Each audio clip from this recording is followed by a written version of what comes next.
Next, 34th question. Which of the following Chalukyan city was known as the city of temples? Okay, which of the following Chalukyan city ನಮ್ಮದು ಚಾಲುಕ್ಯಾಸ್ ನಮ್ಮವರು ಯಾವುದು? ಬದಾಮಿನ, ಪಟ್ಟದಕಲ್ಲ, ಐಹೊಳೆನ, ಕನ್ಹೇರಿನ? ಕನ್ಹೇರಿ okay, ಯೋಚನೆ ಮಾಡೋಣ. ಕನ್ಹೇರಿ ನಮ್ಮ ಕನ್ನಡ ಭಾಷೆ ತರ ಇಲ್ಲ. It doesn't look like a Kannada word, so probably I would eliminate this. Now it comes to A, B and C. And here, if we don't know la, it is only our loss. We should always cherish our heritage. The answer is actually Aihole.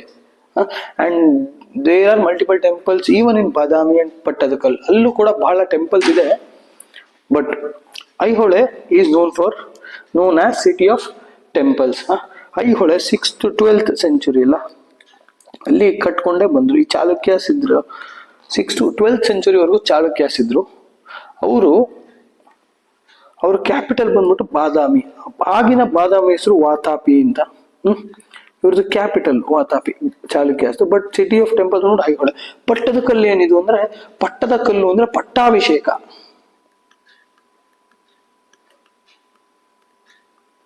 Royal coronation ಈ ಜಾಗದಲ್ಲಿ ಮಾಡ್ತಿದ್ರಂತೆ. That is why Pattadakal. ಇಲ್ಲಿ ಕಲ್ಲು ಮೇಲೆ ಬಹುಶಃ ಕೂತ್ಕೊಂಡು ಇಲ್ಲಿ royal ಕೊರೋನೇಷನ್ ಅದು ಪಟ್ಟಾಭಿಷೇಕ ಮಾಡ್ತಿದ್ರು ಅನ್ಸುತ್ತೆ. ಅದಕ್ಕೆ ಇವತ್ತು ಅದು ಪಟ್ಟದಕಲ್ಲು ಅಂತ ಇದೆ. ಸೊ ಆನ್ಸರ್ ಬಂದ್ಬಿಟ್ಟು ಐಹೊಳೆ. ಕನ್ಹೇರಿ ಏನಿದು? ಕನ್ಹೇರಿ ಬಂದ್ಬಿಟ್ಟು ಇದು ಮುಂಬೈಲಿದೆ. ಈ ಸಂಜಯ್ ಗಾಂಧಿ ನ್ಯಾಷನಲ್ ಪಾರ್ಕ್ ಅಂತ ಅದ್ರ ಒಳಗಿದೆ. ಇದರಲ್ಲಿ ಏನಿದೆ ಅಂದ್ರೆ ಬುದ್ಧಿಸ್ಟ್ ಚೈತ್ಯಾಸ್ ಆಗ್ಲಿ, ಆರ್ಕಿಟೆಕ್ಚರ್ ಇರ್ಲಿ, ಇವೆಲ್ಲ ಕನ್ಹೇರಿಲಿದೆ. ಕನ್ಹೇರಿಲಿ ಏನಿದೆ ಅಂದ್ರೆ ಬುದ್ಧಿಸಮ್ ರಿಲೇಟೆಡ್ ಇದೆ ಅನ್ನೋದು ನಾವು ತಿಳ್ಕೋಬೇಕು. That is what we should know. ಅದು ಬಿಟ್ರೆ ಬಹುಶಃ ಅಷ್ಟೊಂದು ಇಂಪಾರ್ಟೆಂಟ್ ಇಲ್ಲ. Moving to next question. Who among the following conquered Java and Sumatra? ಯೋಚನೆ ಮಾಡಿ. A Rajaraja Chola, B Rajendra Chola, C Samudragupta, D Krishna. ಒಂದನೇ ಕೃಷ್ಣ ಅಂತಾರೆ. ಕೃಷ್ಣ ಫಸ್ಟ್, ಒಂದನೇ ಕೃಷ್ಣ. ಓಕೆ, ಜಾವಾ ಸುಮಾತ್ರಾ ಇವೆರಡು ಇಂಡೋನೇಷ್ಯಾ ಇರೋದು. ಜಾವಾ ಐಲ್ಯಾಂಡ್ಸ್, ಸುಮಾತ್ರಾ ಐಲ್ಯಾಂಡ್ಸ್ ಇವತ್ತು ಇಂಡೋನೇಷ್ಯಾ ಅಂದ್ರೆ ಇವತ್ತಿನ ಇಂಡೋನೇಷ್ಯಾ ಭಾಗ. ಅಲ್ಲಿ ಹೋಗಿ ನಮ್ಮವ್ರು ಕಾನ್ಕರ್ ಮಾಡಿದ್ರು ಅಂದ್ರೆ ಯೋಚನೆ ಮಾಡಿ. ನಮ್ಮಲ್ಲಿ ಎಷ್ಟು ಗ್ರೇಟ್ ವಾರಿಯರ್ಸ್ ಇದ್ರು. ಇವ್ರು ಯಾರು ಅಲೆಕ್ಸಾಂಡರ್ ಅಲ್ಲ ಅಥವಾ ಮತ್ತೊಬ್ಬರಲ್ಲ, ನಮ್ಮವರು. ರಾಜರಾಜ ಚೋಳನ, ರಾಜೇಂದ್ರ ಚೋಳನ, ಸಮುದ್ರಗುಪ್ತನ, ಕೃಷ್ಣನ ಅಂತ. ಈ ರಾಜರಾಜ ಚೋಳ ಇದ್ರಲ್ಲ, ಇವರು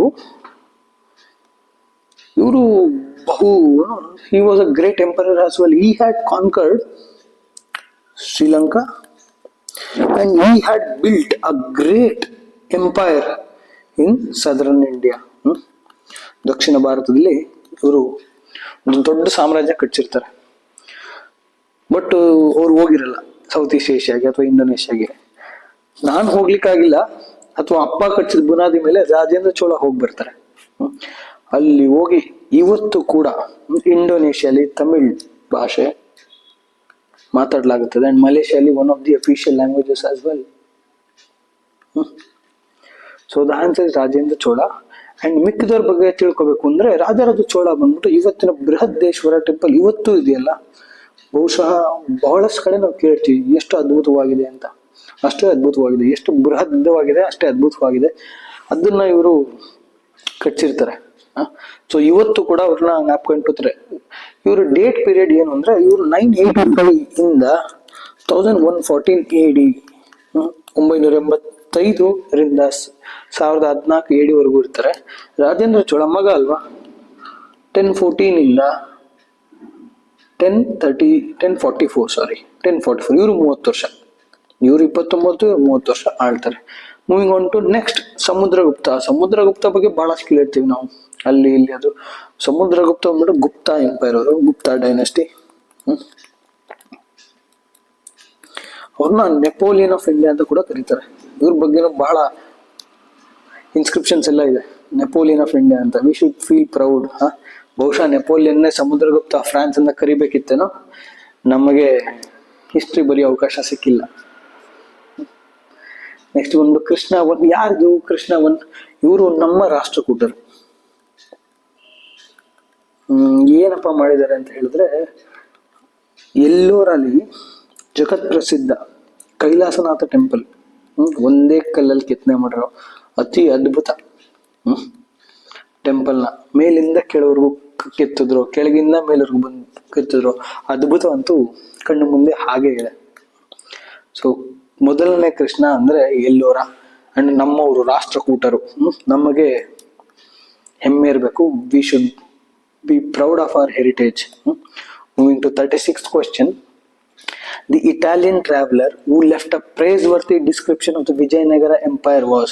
Okay, ಯೋಚನೆ ಮಾಡಿ, ಇಟಾಲಿಯನ್ ಟ್ರಾವೆಲರ್ ಬಂದು ವಿಜಯನಗರದ ಪ್ರೇಸ್ವರ್ತಿ. ನಾವು ಇವತ್ತು ಕೇಳ್ತೀವಲ್ಲ, ವಿಜಯನಗರದಲ್ಲಿ ಚಿನ್ನ, ಗೋಲ್ಡ್ ಎಲ್ಲ ರೋಡಲ್ಲಿ ಅಳಿತಾ ಇದ್ರು ಅಂತ. ಇದನ್ನೆಲ್ಲ ಯಾರು ಬರೆದ್ರು? ಎಲ್ರು ಕೇಳಿದ್ವಿ, ಯಾರು ಬರೆದ್ರು ಅಂತ ಇವ್ರು ಕೇಳಿದಾರೆ ಡೈರೆಕ್ಟ್ ಆಗಿ. ಅಂಡ್ ದ ಗುಡ್ ಕ್ವಶನ್, ಎಲ್ರಿಗೂ ಅರಿವು ಇರಬೇಕು. ಯಾರು ಹೇಳಪ್ಪ, ಯಾರಿಂದ ನಾವು ವಿಜಯನಗರ ನಮ್ಮದು ಇಷ್ಟೊಂದು ದೊಡ್ಡದಿತ್ತು ಅಂತ? ಅವ್ರು ಯಾರು ಅಲ್ಲ, ಯಾವಾಗ್ಲೂ ತಲೆಯಲ್ಲಿರ್ಲಿ ನಮ್ಮ ಬಗ್ಗೆ ಜಗತ್ತಿಗೆ ಸಾರದವರು ಈ ಭಾರತ ಎಷ್ಟು ಚಂದವಾದ ಜಾಗ ಅಂತ. ನಿಕೋಲೋ ಕಾಂಟಿ ಅಂತ. ನಿಕೋಲೋ ಕಾಂಟಿ ಬಂದ್ಬಿಟ್ಟು ದೇವರಾಯ ಅಂತ ಒಬ್ರು ಇರ್ತಾರೆ, ವಿಜಯನಗರದ ಒಬ್ಬ ರಾಜರು. ಅವರು 1420 ದೇವರಾಯ, ಮೊದಲನೇ ದೇವರಾಯ ಇವರಿದ್ದಾಗ ಬಂದಿರ್ತಾರೆ. ಅವರು ಆಗ ನೋಡಿ ದಿಗ್ಬೆರಗಾಗಿರ್ತಾರೆ. ಓಕೆ, ವಿಜಯನಗರ ಅಂತ ಒಂದು ಸಾಮ್ರಾಜ್ಯ ಇದೆ, ಎಷ್ಟು ಚಂದ ಐತಿ ಜಾಗ, ಚಿನ್ನ ಅಳಿತಿದ್ರಲ್ಲಪ್ಪ ಇಲ್ಲಿ ಅಂತ ಹೋಗಿ ಇಡೀ ಯುರೋಪ್ಗೆ ಸಾರ್ತಾರೆ. ಅದಕ್ಕೆ ನಮ್ಮಲ್ಲಿ ಪೋರ್ಚುಗೀಸರಾಗ್ಲಿ ಮತ್ತೊಬ್ಬರಾಗ್ಲಿ ಒಕ್ಕರ್ಸ್ಕೋತಾರೆ. ಮತ್ತೆ ಬಾರ್ಬೋಸಾ ಬಗ್ಗೆ ತಿಳ್ಕೊಳ್ಳೋಣ. ಯಾರಿದು ಬಾರ್ಬೋಸಾ? ಬಾರ್ಬೋಸಾ ಬಂದ್ಬಿಟ್ಟು ಒಬ್ಬ ಟ್ರಾವೆಲರ್, ಬಟ್ ಇವ್ರನ್ನ ನಮ್ಮೆಲ್ಲರ ಕೃಷ್ಣ ದೇವರಾಯ. ಬಹುಶಃ ಕನ್ನಡಿಗರು ಮತ್ತೆ ತೆಲುಗರು ಬಹಳ ಪ್ರೈಡ್ ಇಂದ ಹೇಳ್ಕೊತಾರೆ ನಮ್ಮವರು ಕೃಷ್ಣ ದೇವರಾಯ ಅಂತ. ಕೃಷ್ಣ ದೇವರಾಯ ಟೈಮಲ್ಲಿ ಬಂದಿದ್ದು ಟ್ರಾವೆಲರ್ ಅಂದ್ರೆ ಬಾರ್ಬೋಸಾ. ಅಂಡ್ ಮಾರ್ಕೋ ಪೋಲೋ ಬಂದ್ಬಿಟ್ಟು ಇವ್ರು 13th century ಬರ್ತಾರೆ.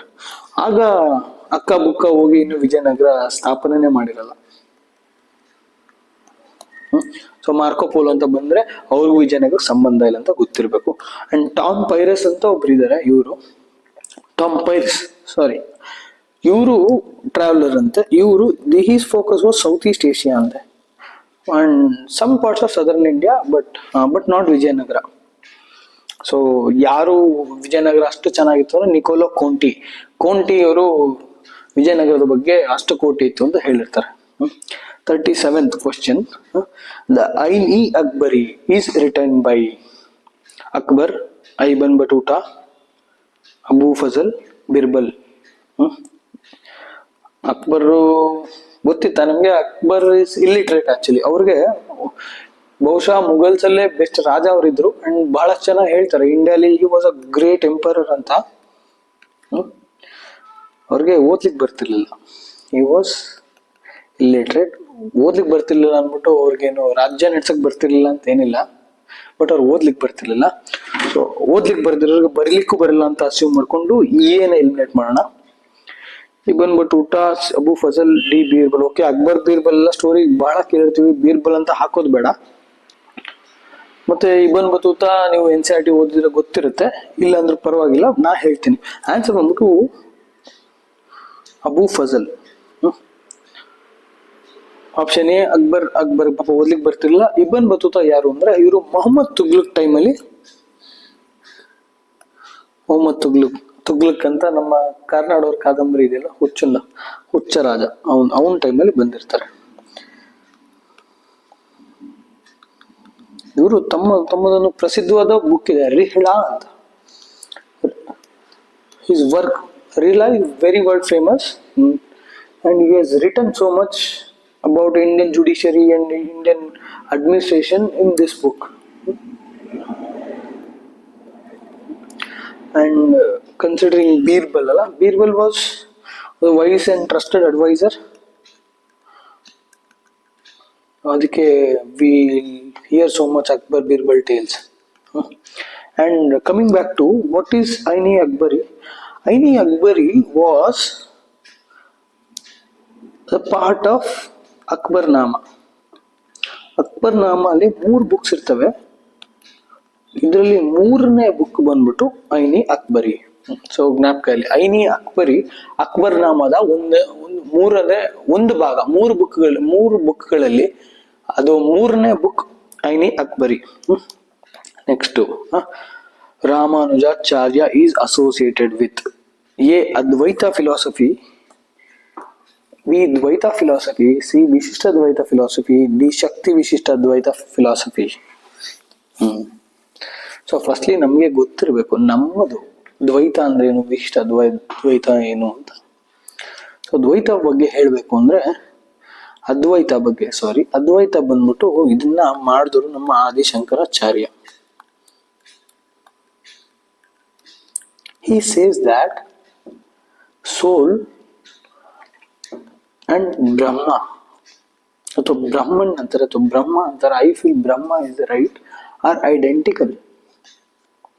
They are not two different entities. And Dvaita by Madhvacharya says soul and Brahma are two distinct identities. And coming back to Vishishta Dvaita, he says, this is said by Ramanujacharya, he says soul, universe, and Brahma are three distinct identities but inseparable. Soul agli Brahma agli ಇವೆಲ್ಲ inseparable. ಶಕ್ತಿ ವಿಶಿಷ್ಟ ದ್ವೈತ philosophy ಅಂದ್ರೆ ಶಕ್ತಿ ಅಂದ್ರೆ ತಾಯಿ, female goddess. The philosophy says female god plays a key role in between the soul and the Brahma. So ಏನಂದ್ರೆ the earlier our philosophies were such great, they used to, they were trying to explain how life came around and what is the meaning of the life. Okay, ನನ್ನಲ್ಲಿರೋನು ಭಗವಂತನ, ನನ್ನಲ್ಲಿರೋ ಆತ್ಮ ಬೇರೆ ಭಗವಂತ ಬೇರೆನಾ, ಈ ಪ್ರಶ್ನೆಗಳ ಉತ್ತರಕ್ಕೆ ಹೋದಾಗ ದ್ವೈತ ಆಗ್ಲಿ ಅದ್ವೈತ ಆಗ್ಲಿ ವಿಶಿಷ್ಟ ದ್ವೈತ ಅಂತ ಫಿಲಾಸಫೀಸ್ ಬರುತ್ತೆ. ಸೊ ನಾವು ಶಕ್ತಿ ವಿಶಿಷ್ಟ ದ್ವೈತ ಫಿಲಾಸಫಿ ಬಗ್ಗೆ ಕೇಳೇ ಇರಲ್ಲ, but this question paper has given a chance to learn. Shakti ತಾಯಿ ಎಲ್ಲದಕ್ಕೂ, ಅವಳು ಎಲ್ಲದು ಮಧ್ಯದಲ್ಲಿ ಇರ್ತಾಳೆ, ಅವಳಿಂದನೇ ಎಲ್ಲ ನಡೆಯುತ್ತೆ ಅಂತ. ಬಟ್ ರಾಮಾನುಜಾಚಾರ್ಯ ವಿಶಿಷ್ಟ ದ್ವೈತ ಅಂತ ಈ ಫಿಲಾಸಫಿಗೆ ಇವ್ರ ಕೊಡುಗೆ ಇರುತ್ತೆ. ಇದಕ್ಕೆ ಇನ್ನೊಂದು ಏನು ಅಂದ್ರೆ, ಇನ್ನೊಂದು ಇಂಗ್ಲಿಷ್ ಅಲ್ಲಿ ಅದ್ವೈತ ಅಂದ್ರೆ ನಾನ್ ಡುವಲಿಸಮ್ ಅಂತಾರೆ, ದ್ವೈತ ಅಂದ್ರೆ ಡುವಲಿಸಮ್ ಅಂತಾರೆ. ಅಂದ್ರೆ ಸೋಲ್ ಮತ್ತೆ ಬ್ರಹ್ಮ ಎರಡು ಬೇರೆ ಬೇರೆ ಅನ್ನೋದು. ಡುವಲ್ ಅಲ್ಲ, ಡುವಲ್ ಅಂದ್ರೆ ಟೂ, ಎರಡು ದ್ವ. ವಿಶಿಷ್ಟ ದ್ವೈತ ಅಂದ್ರೆ ಕ್ವಾಲಿಫೈಡ್ ನಾನ್ ಡುವಲಿಸಮ್. ಇದು ಡುವಲಿಸಮ್ಗಿಂತ ಒಂದು ಸ್ಟೆಪ್ ಮುಂದೆ ಅಂತ ಹೇಳ್ತಾರೆ. ಸೊ ಹೀಗೆ ಇದಕ್ಕಿನ್ನೊಂದು ಹೆಸರು. Moving to 39th question. The main factor that contributed to the final success of British against other European powers in India was A. Good relations with Indian rulers, B. Naval superiority, C. Improved quality of merchandise, D. None of these. ಈ question ಗೊತ್ತಿದ್ರೆ ಸರಿ, ಗೊತ್ತಿಲ್ಲ ಅಂದ್ರೆ ಹೇಗ್ ಮಾಡ್ಬೋದು ಅಂದ್ರೆ, good relations how do you quantify? ಇವಾಗ ಒಬ್ಬ ಯುರೋಪಿಯನ್ ಕಿಂಗ್ ಅಥವಾ ಒಬ್ಬ ಬ್ರಿಟಿಷ್ ಇರ್ಬೋದು, ಒಬ್ಬನ ಹತ್ರ ಗುಡ್ ರಿಲೇಷನ್ ಇನ್ನೊಬ್ಬನ ಹತ್ರ ಬ್ಯಾಡ್ ಇರ್ಬೋದಲ್ವಾ. ಫಾರ್ ಎಕ್ಸಾಂಪಲ್, ಬ್ರಿಟಿಷ್ಗೆ ಟಿಪ್ಪು ಆಗ್ತಿರ್ಲಿಲ್ಲ,